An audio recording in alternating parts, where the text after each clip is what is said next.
We'd like to get started so that we can let you out at finish at 3 o'clock. Although the foundations people have to stay till 3:30 when their course ends. So I hope that you had a very good lunch, and let's give a round of applause to all the people who looked after that. I don't really have to introduce Brett, so just hand the mic back to him. Thank you. Well, good afternoon.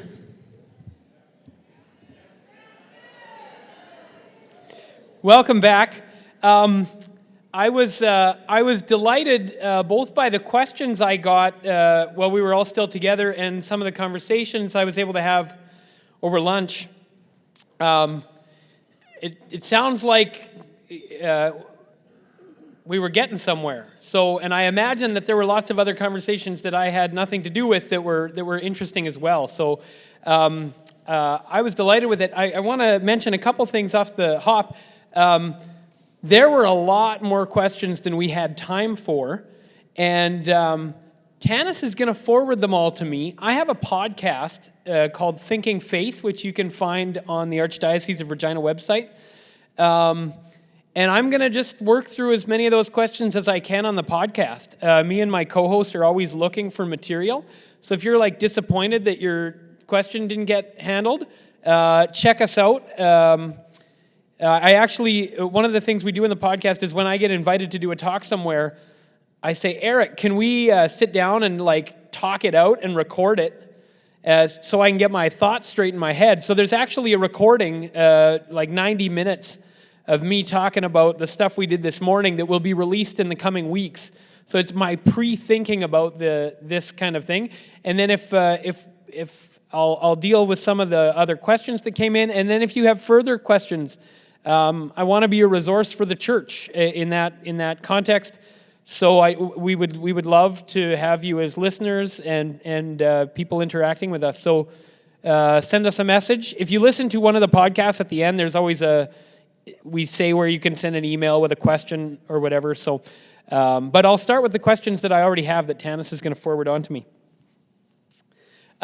Second thing I want to do is I forgot the last slide. See, I'm a PowerPoint rookie, and I forgot my last slide when I got going about health. And I just wanted to show you this because I think it's so beautiful. This is Blessed Chiara Luce Badano, who was she's a millennial. She's one of the sort of most recently deceased people to become a blessed or a saint. She was a 17-year-old girl from Italy who died of bone cancer. And my brother was dying of cancer, and we started reading about Chiara Luce. And I think this quote that she has, I think all of us would want to be able to say that when we're suffering. That's the option that's available to us if we don't give up and say our life is meaningless, there's no point, sickness ends everything, et cetera, et cetera.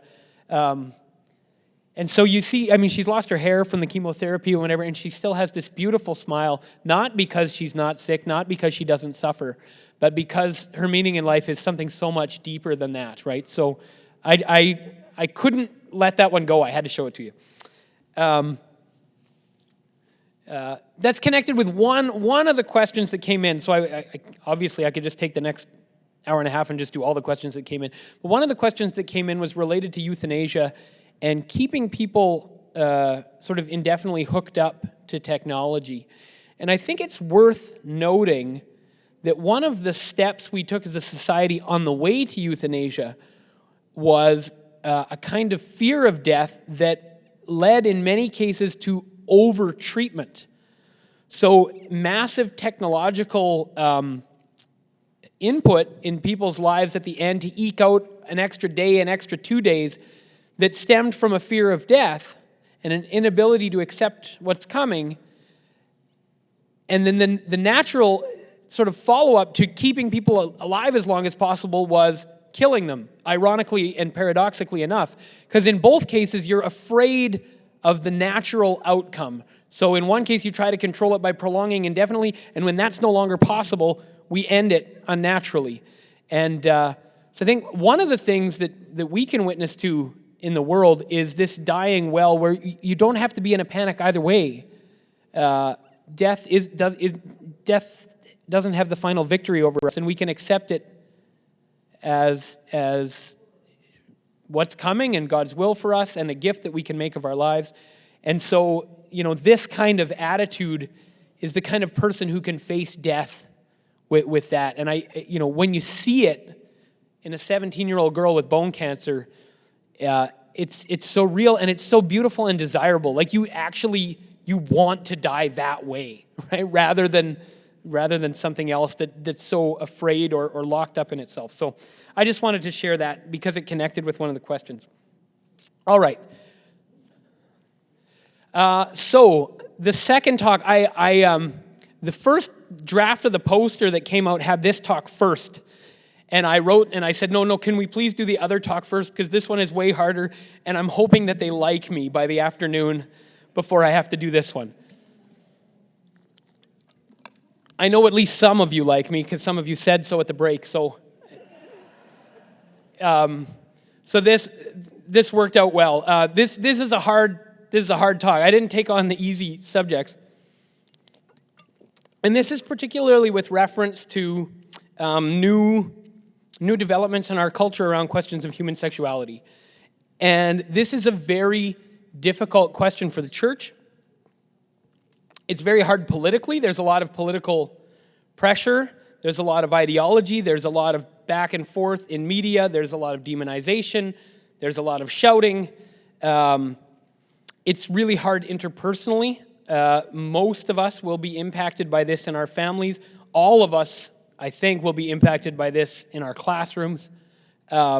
Teachers are on the front line for the church on this question, and it is a very difficult question, and I don't have a lot of easy answers for you today about how we go forward, but I do think there is wisdom in the church that we can use as we consider what's in front of us.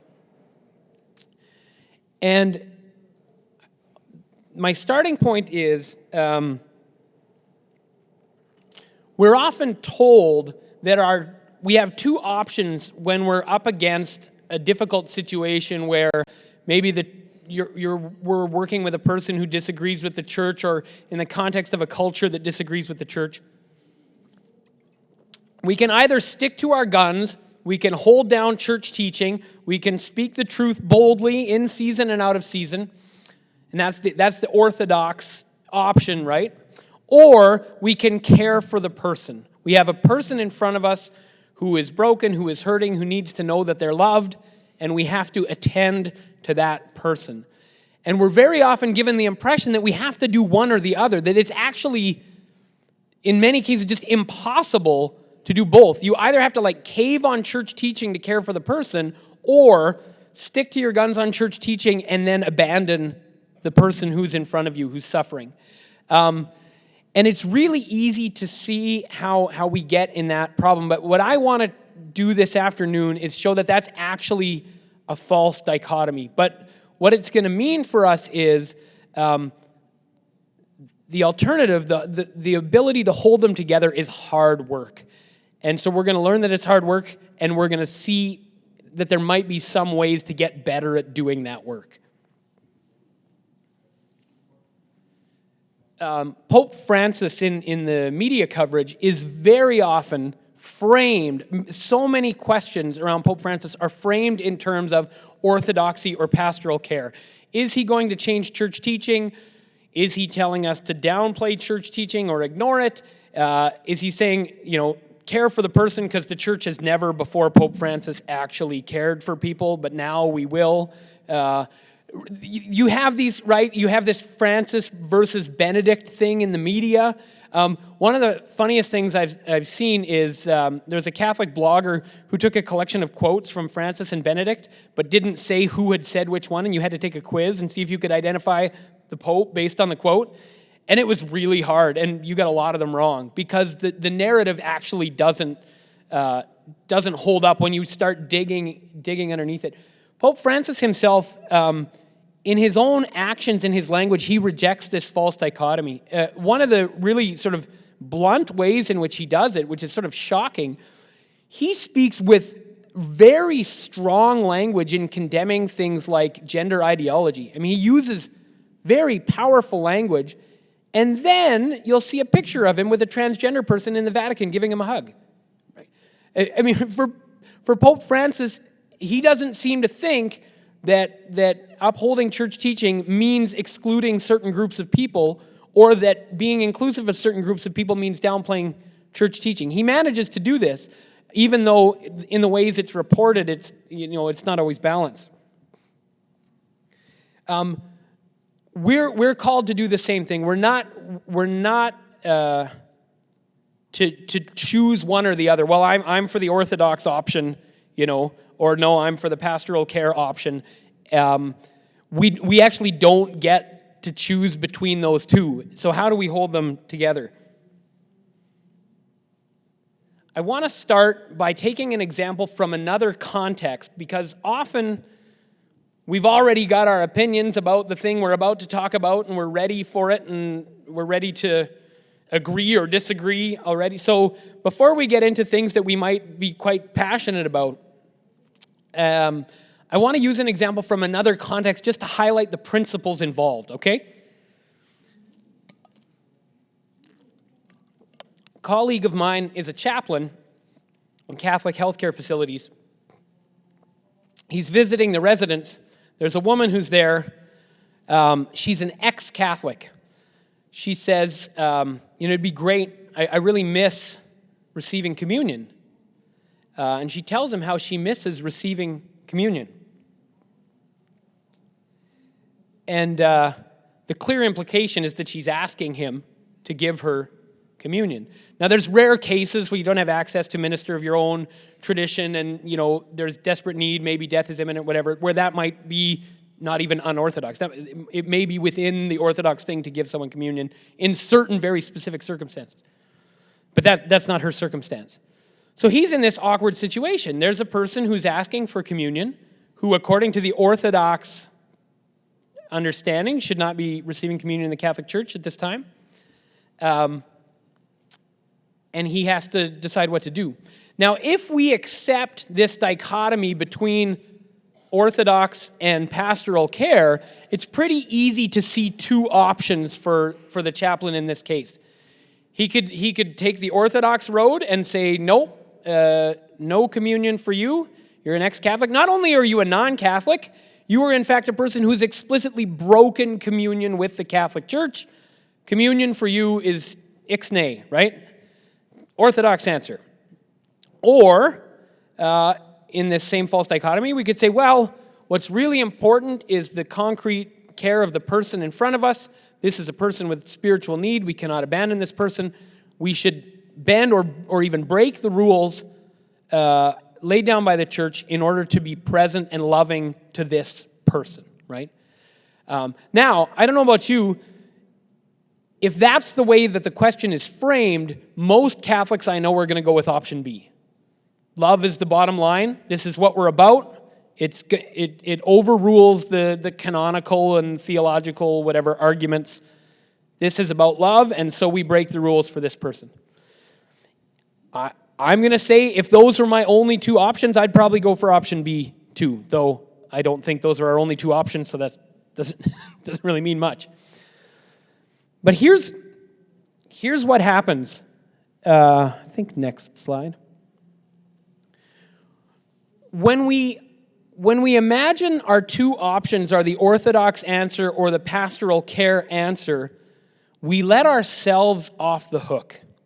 It's actually, both of those are really easy depending on your temperament, which one you prefer. You can feel pretty good about yourself for doing one or the other. If you're the pastoral care person, say, I'm breaking church teaching because it's the right thing to do, because I'm caring for this individual, and I'm giving them communion, and I'm moving on. Or, I am a warrior for truth, I am standing up for church teaching, I am denying this person who should not have communion, and then I'm moving on. feeling rather self-satisfied that I did the right thing in either case, right? But in either case, I've done something that's easy for me and that eases my conscience and that does not require that I stay with that person and find out more about what's going on with them and their life. What's going on behind the request of an ex-Catholic in a healthcare facility who says, I really miss communion? I can't say for certain 100%, but I can say there's a very strong case to be made, a very strong likelihood that that person is expressing a desire not simply for a consecrated host today and nothing else afterwards, but that that person is lamenting their broken relationship with the church. To seek communion in the Catholic Church, sacramental communion, is a symbol and a reality of a deeper communion with the body of Christians that is the Catholic Church.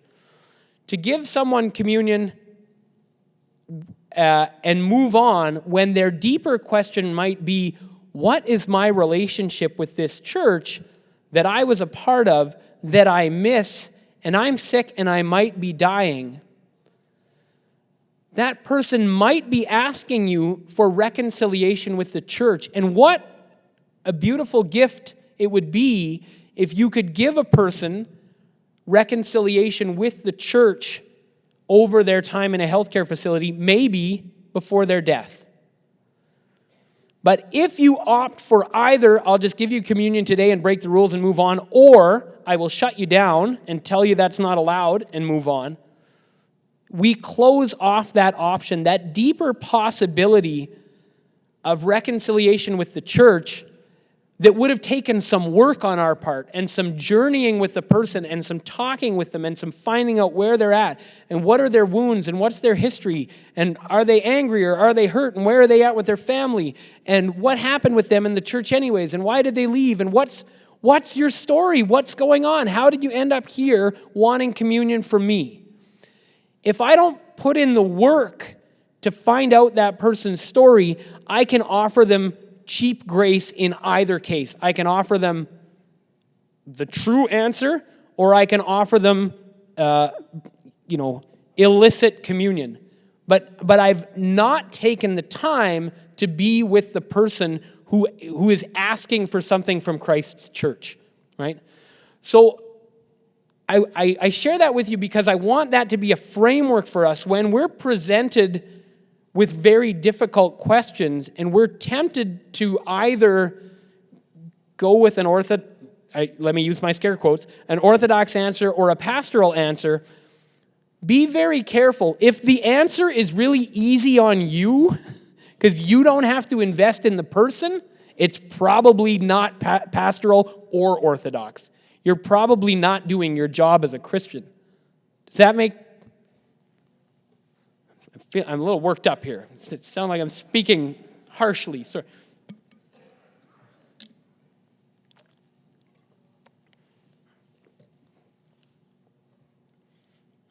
In either, abandoning a person is not orthodox, and it's not pastoral. The line in the Gospels about laying heavy burdens on people and not lifting a finger to help them, right? Jesus never says, don't lay heavy burdens. Actually, he says, listen, in other places in the gospel, he says, listen to every word they say. Don't do what they do, but listen to what they say. These teachings are legit. He doesn't undercut the teaching, but he says it is not an appropriate way to deal with God's people to lay on them difficult tasks and not help them. God's standards are high and they can be difficult, and especially when you're in a context where there's lots of disagreement in the broader culture, that can be really amplified, right? And it's really easy to step back and lay down the law. Here, I'll tell you exactly how it is, and not lift a finger to help anybody. Christian life is hard. If it's not hard, you're not doing it right. Like, it's not just hard for certain groups of people who in this or that historical context feel out of step. Christianity is supposed to be hard for all of us because we're all sinners. And we're held to a high standard. Jesus says crazy things like, be perfect as your Father in heaven is perfect. But then he comes down into the muck with us and is present with us, right? And that's that balance is, you don't have the right to pronounce from on high. If you're going to uphold church teaching, you have to do it from where the people are and from where they're suffering. That's the principle of the incarnation. That's what's happening at the baptism in the Jordan. Jesus is going down into the mud with the sinners, and from there he has credibility to speak, right?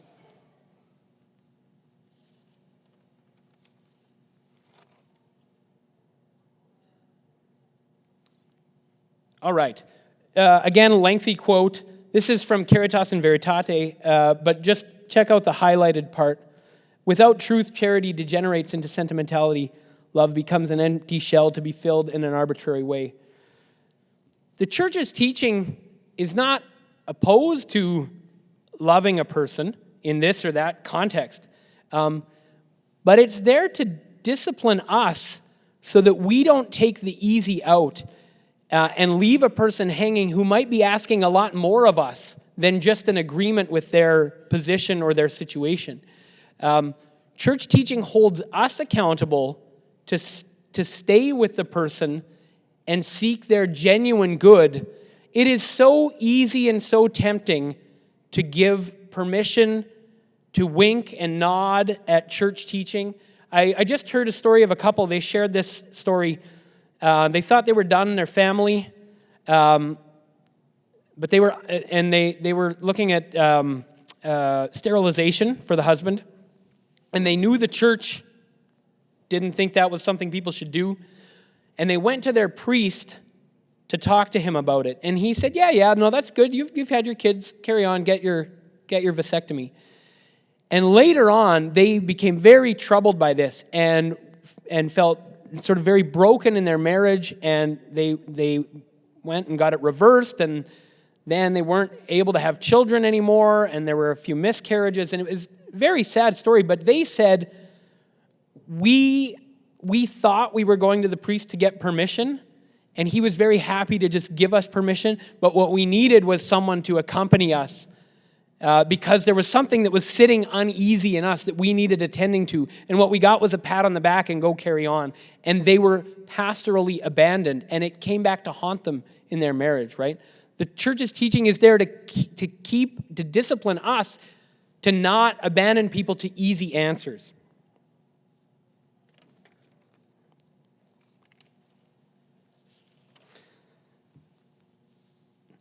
But the imperative that the church gives us to care for every single person who comes in front of us, in our case, in our classrooms, also says you're not allowed to give hard answers from on high and leave them alone. You must stay with the person and accompany them and ask them and find out about their needs and their desires. And there was a line up there before, ask for the question behind the question. When someone comes up to you with a question about church teaching, if it's in an area of human sexuality that's very controversial, there are times and places where we need to be very clear and accurate about what church teaching is on these questions. But there are other times when what the person is really asking you is, are my parents okay? Is my friend going to hell because someone said that they're going to hell, right? When someone comes with a question like that, often the best thing to do is not give the direct answer from church teaching, but to ask them a question. Where's this coming from? How do you feel about that? What brought this on? Why are you thinking about that? Because if a person is coming to you and what they're asking is, am I loved by God? But it comes out like, can men sleep with other men? And you say no, and what they really meant was, am I loved by God? You just said no. That's what they hear, right? What's the question behind the question? So,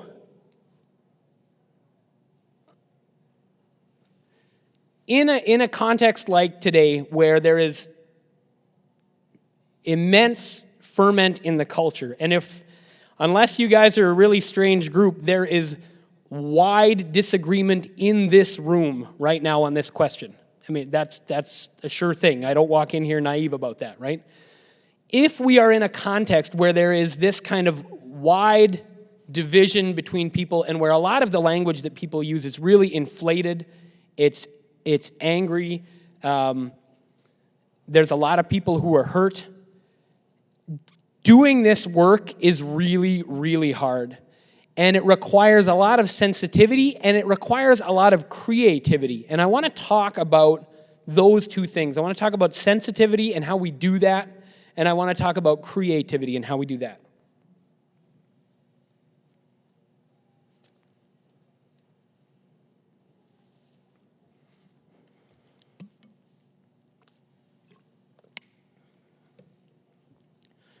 In a large majority of cases, especially with young people in your classroom who are coming with questions on this, it's very important to listen first.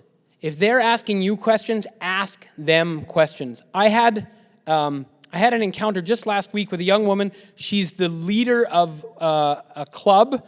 They go by varying names, but you know which kind of clubs I mean, at one of our Catholic high schools in Regina.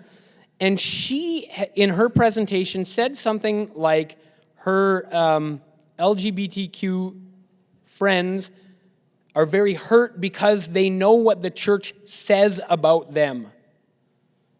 Now, that's a very interesting phrase, what the church says about them. She didn't say what the church says about them.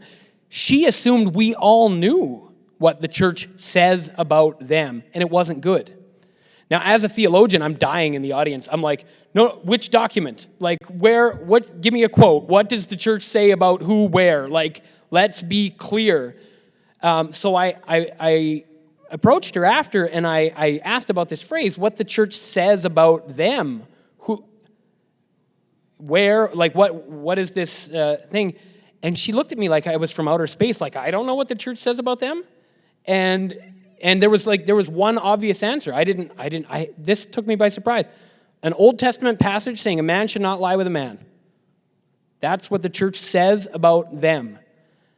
Now, it would be very easy for me at that point to correct her.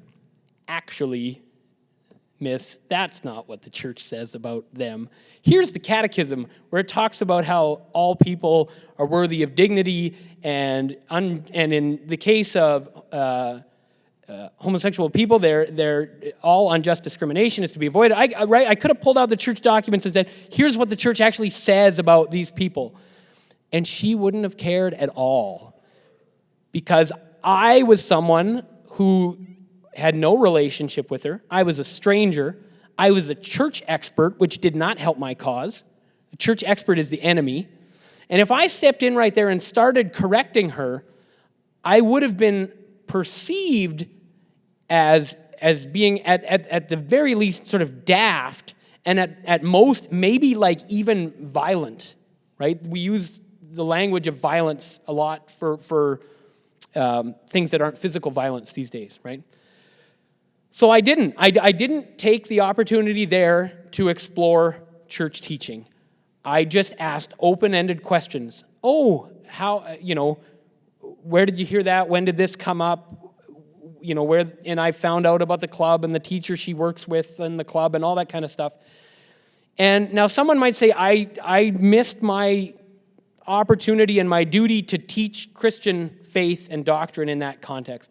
But I think there was a 99.9% chance that if I tried, it would have been a waste of everybody's time, and it would have pushed a person further away rather than inviting them closer. Now, interestingly, the reason this young woman was at the talk at all was because she loves and trusts the youth coordinator for our archdiocese. Our youth coordinator, Michelle Braden, is surrounded by kids from the margins, addicts, LGBT people from broken homes and families. They flock to her, and they know, in cases where they're living contrary to church teaching, they know she disagrees with them. And they don't care because they know she loves them.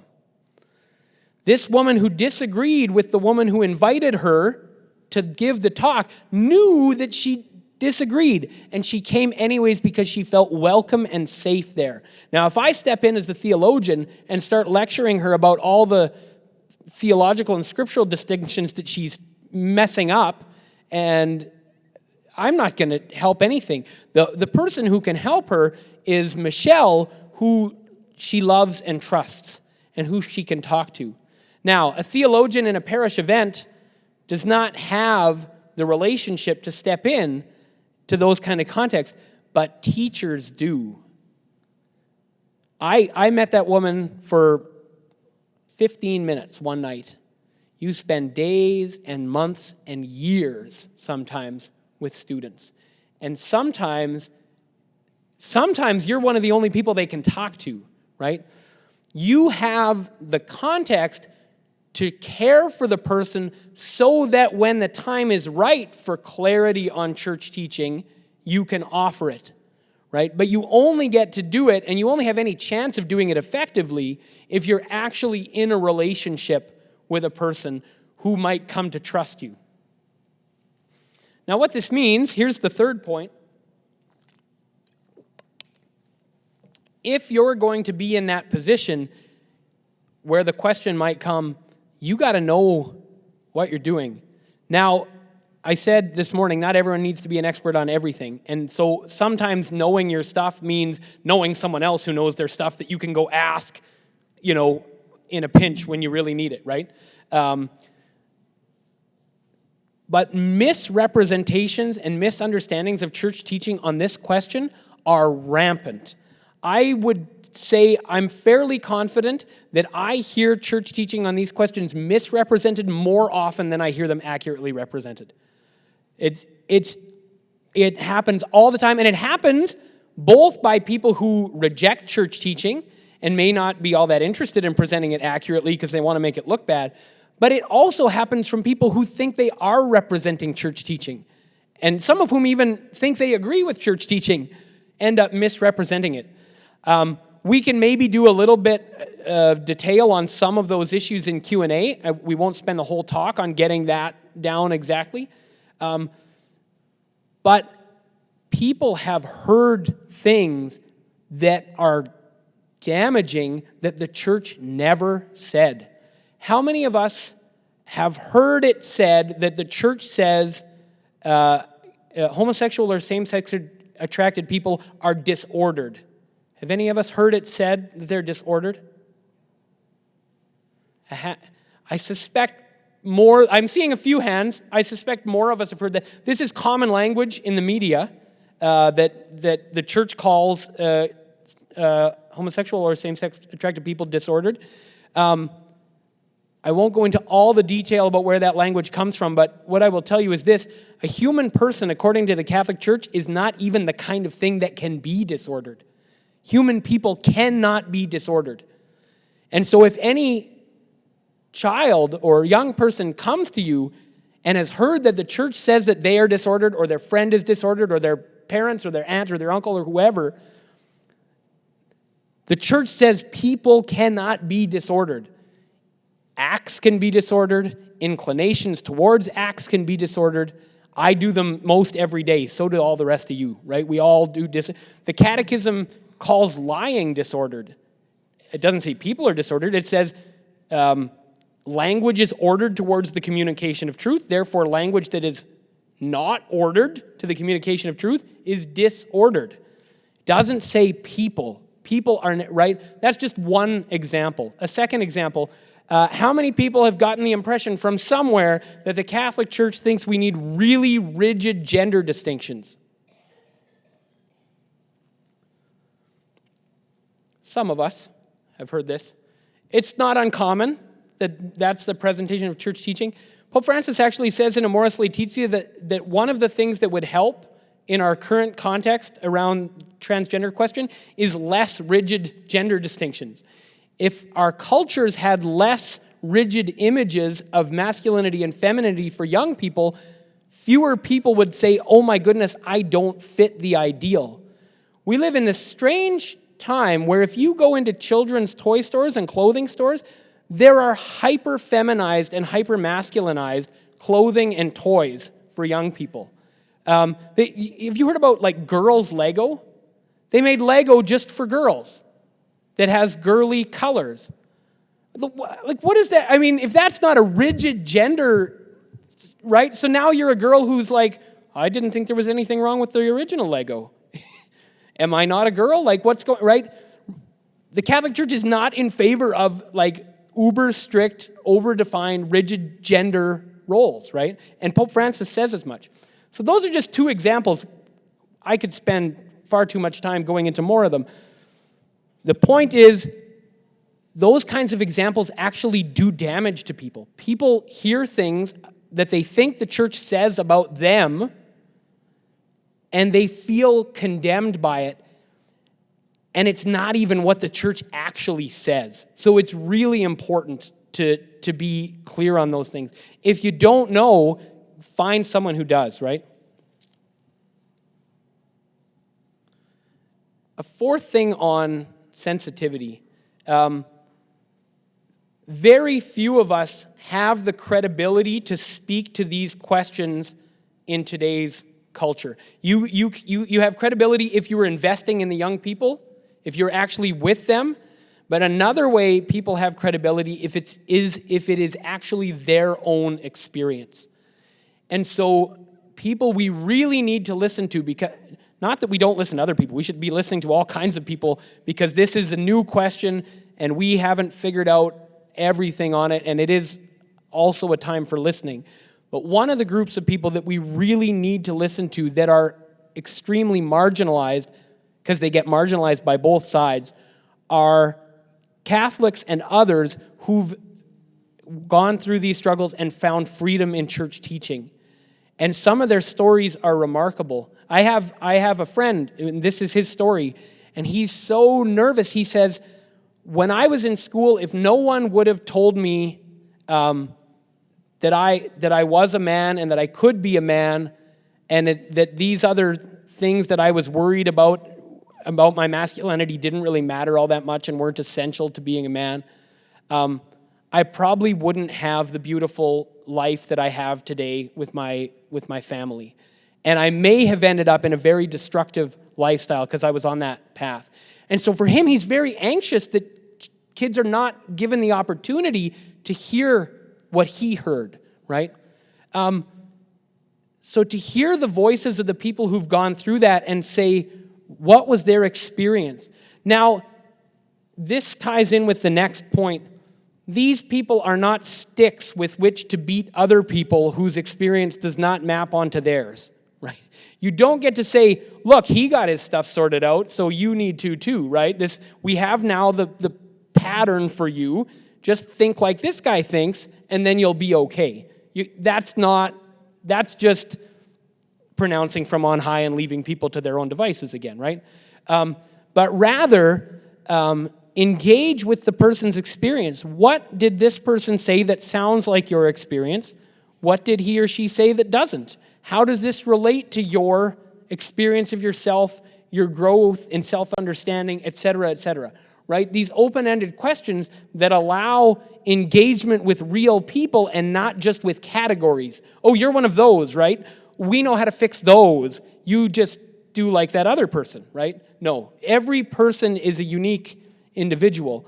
But human experience is common enough that we can learn from and measure our experience over against others. We've all had this experience where somebody talks and says something and we're like, oh, they just said my experience better than I could ever say it myself. And that builds up communion and understanding. So giving the opportunity for those voices, not only those voices, but certainly including those voices, because they can speak in a way that most of us can't. And the last point on sensitivity, Pope John Paul II, actually we can maybe go to the next slide, because I think it's got the quote. Pope John Paul II, right at the beginning of his pontificate, had this beautiful line in Redemptoris Missio that says, the church proposes, she imposes nothing. In fact, Archbishop Gagnon, at at the very beginning of the day when he introduced me, said something about the Christian proposition, right? Church teaching is not even the kind of thing that can be imposed. I mean, you can try, but when we do it, the church has never come out looking good when we've tried to use the power of the state or coercion or fear or whatever to impose church teaching. It always backfires. The church shouldn't impose, and even when it tries to impose, it really can't. It just ends up shooting itself in the foot because it doesn't have the mechanisms to impose. It needs to rely on the state or other things, and that always gets us in a heap of trouble, always. But the church proposes. And so when we teach something, one way we can think about this is church teaching always should be able to be received. Now, let me qualify. There are certain times when you can't be responsible for how other people react, right? Sometimes people got their own stuff going on, and it doesn't matter how well you do it, they're going to be angry at you, and Jesus says, shake the dust off your feet and go to the next town, right? Sometimes people are just not in a place to listen, and it's not your fault. But in as much as you take responsibility for what you're doing, the gospel has to be presented as an offer of life and not as a threat of death. And when people hear it as a threat of death, they will not accept it. This might seem to work in a Christian culture where the church has high prestige and everyone seems to think, that being in the church is the right thing to do and whatever else. Then people might sort of go along to get along when church teaching is being imposed. But usually that just sows the seeds of discontent that leads to the collapse of the Catholic culture as soon as the apparatus that held it up is gone. We've seen historic examples of this all across the Catholic world where things just fall down completely because it wasn't deeply rooted in the acceptance of a proposal, but it was sort of taken from on high as imposed in, this is how the culture works, right? Quebec is one of the great examples in 2,000 years of church history of the sort of collapse of Catholic culture. It has to be made as an offer of life so that a person can say, this actually works. This makes my life make sense. This gives me tools for working with my problems, my questions. This is a place where I feel like I belong, where I can work through whatever it is. If people feel the gospel is presented in that way, you have a possibility. But if it's agree with church teaching or condemnation, in a culture like this one, they'll just say, no, thank you. I'm moving on, right? We don't have the cultural position to use those kinds of means, but even when we do have that cultural position, we shouldn't use them anyways. They don't work. All right, so that was sensitivity. Next is, here's Pope Benedict saying basically the same thing as John Paul. The church does not impose but freely proposes the Catholic faith. And so we can go to the next one. All right. So this is my last piece on this.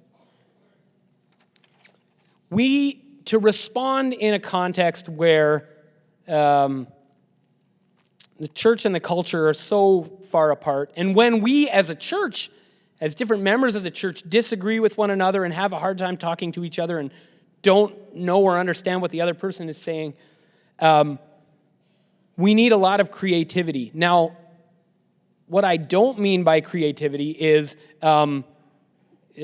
freelancing, right? Just go make some stuff up and give it a try and see if it works, and don't pay much attention to the rules. Real creativity actually doesn't work like that. If you actually look at maybe, let's say, artistic examples of creativity, think of a jazz musician, right? Now, I can't really play the piano. I can plunk around a few things, do a few scales, but if you just brought a piano out here and said, here's a piano, there's no music for you to follow, just be creative. Just play us something. You all know what that would sound like, right? It would be terrible. But a jazz musician who knows the scales inside out and backwards can sit down with no music and create something beautiful. Because the scales are not just a limit that says, here's what you're not allowed to do. They're a structure that gives you the freedom to do all kinds of things you could never do without that structure. And so the rules are not there they're not there to limit creativity, but they're there to give them structures so that they can actually turn into something real and beautiful. The greatest and most creative Christians are the saints. Not because they're rule breakers, but because the rules are not just an external thing for them that they have to live by, but the whole logic of the Christian life has been built into them so that when they're faced with a difficult situation or a difficult person, they don't say, oh, hold on, let me go, find out what the right answer is. Let me check my flow chart for how to respond to you and your problem. But they have a remarkable creativity of responding to the person in the moment. Read some of the quotes from Mother Teresa when people would ask her questions or confront her with different issues. The remarkable creativity that she had because it was lived out from something deep inside. So what kinds of things can we do to build our own capacity for creative engagement on really hard questions? Because there's no easy answers, but we can set ourselves up to be better equipped to respond. I want to talk about two things: study and prayer.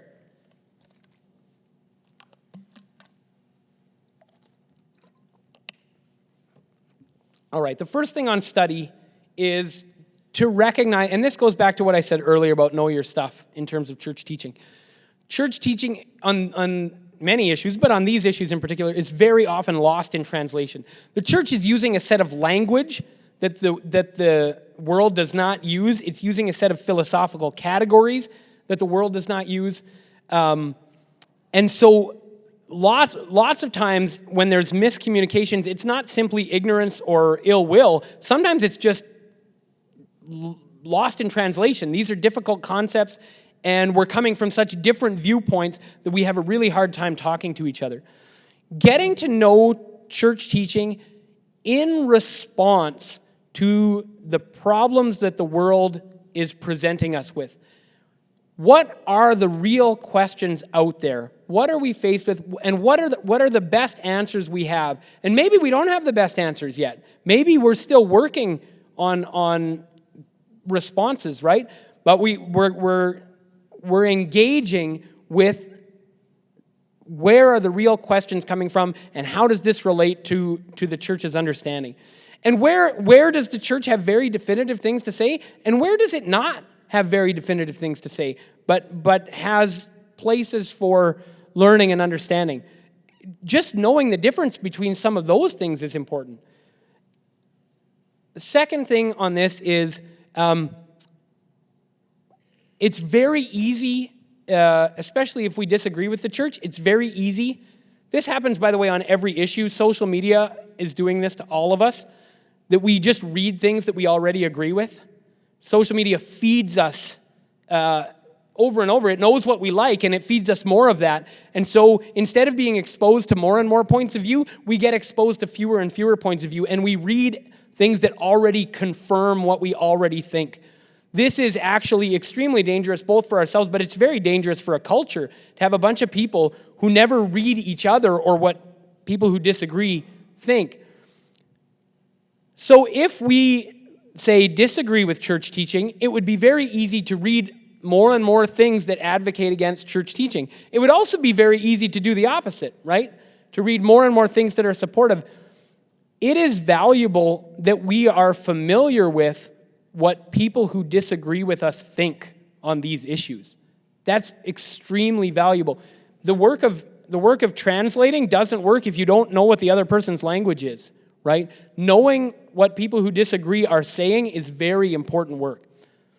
A second step on this is, as Catholic teachers in particular, but as Catholics in general, we do have a certain responsibility to know what the church has to say for itself. If I disagree with church teaching and I read a lot of things that advocate against church teaching, there's a very good chance that I'm actually misrepresenting church teaching or misunderstanding it. And so it's important to say, what does the church actually have to say for itself? How does it respond to this or that accusation or misunderstanding or maybe just honest question, right? How does the church respond to that? So be careful with your reading to not get locked into an echo chamber, right? All right. And the last thing, and I'm going to finish in under an hour. That was my plan. The last thing I want to talk about is prayer. I have a definition of prayer up there. It's not the only definition of prayer. There's 25 or 30 pretty good definitions of prayer. But I like this definition of prayer. I think it's a very helpful definition of prayer because it helps us to see, to some degree, how prayer works. Anyone ever had a situation where you're in a debate on like Facebook and you type up like 4 paragraphs of devastating rhetoric? You're going to like lay low your opponent. I know we all stopped doing that in 2012, but like it was hard to learn, right? How to behave ourselves on Facebook when it first came out, and there were these long threads, and some people still do that, but we mostly know to ignore them. When you're in like the massive Facebook debate and it consumes your life, and even when you're not on Facebook, you're like winning the argument in the shower, right? Has any of you have ever lost an argument in the shower? No, I'm undefeated. When we're so sure that we've got like the final answer and we're going to nail them with this devastating 4 paragraphs, and we actually stop for a second before we hit enter, and we look back at those 4 paragraphs and we say, actually, I wrote a very devastating 4 paragraphs 2 hours ago, and that also didn't end the debate because this crafty person on the other side isn't listening carefully, and they're going to give me 4 paragraphs of their own or whatever. And so what you do instead of hitting enter is you stop for 15 seconds and say a Hail Mary, and then go read the 4 paragraphs again, and then you just delete them. Has anyone been in that experience? Right? Because when we prayed for 15 seconds, we got outside of the point of view that was overwhelming our imagination to the point where we were just in combat mode. And we saw now that there's actually another person involved here, or people, who are real people with their own fears and anxieties and deep commitments, and we're not actually getting anywhere in this, Facebook flame out. And so I'm actually going to like offer an olive branch here and not continue this. Because all it took was 15 seconds for God to show you that you're not the center of the world, right? And one of the great impediments to our creativity is our own egos. When I'm faced with a question, I'm a theologian, right? Where's my ego going to go? Better get this question right. Give them the right answer. Be precise and clear.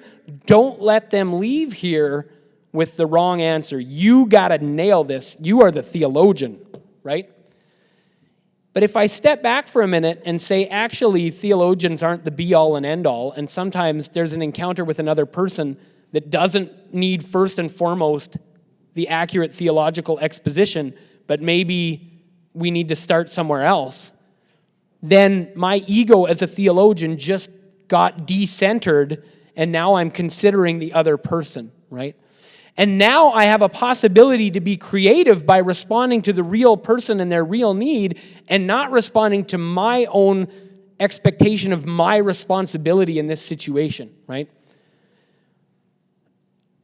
That's my own example. You can probably think of your example. Our egos get in the way all the time because we always feel fragile, exposed, at risk, vulnerable.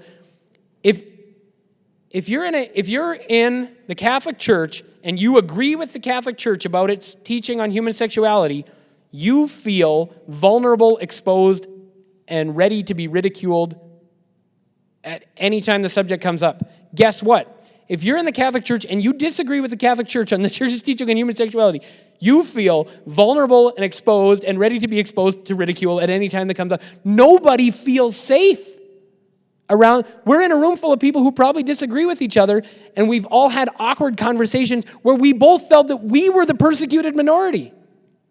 We all feel scared to deal with this, and so our own egos come in to protect us, and when we do that, we can't be open to the other person, whether it's my colleague who disagrees with me on church teaching, or whether it's the student in front of me who's presenting a challenge to me that I have to be present with this person, and I can't just give them either, here's church teaching, follow it or else, and I can't just say, oh yeah, wink and nod, don't worry about church teaching, it's going to change next week anyways.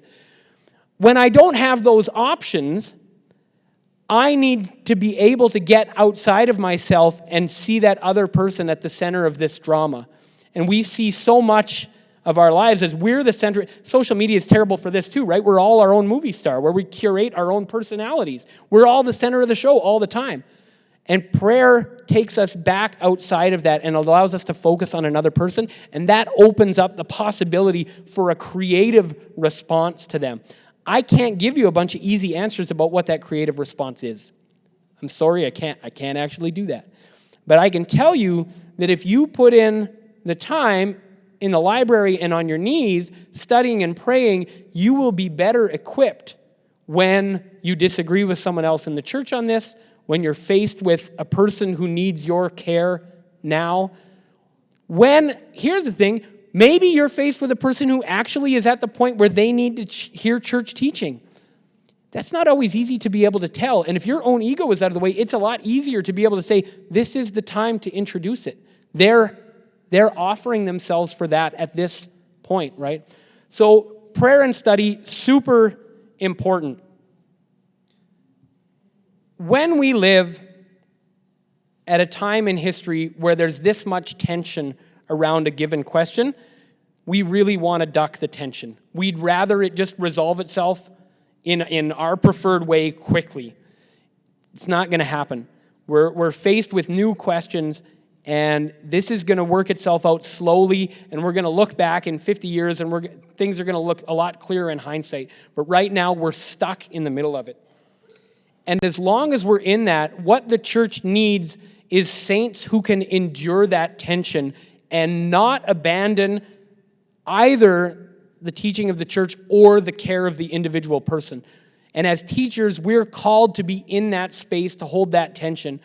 And as we do it, and as we put our own heart and soul into that kind of work, that's the places where we're going to find hope and healing and creativity for ourselves and for our kids and for our culture. So I invite you to that really hard work, and we'll move to Q&A. So.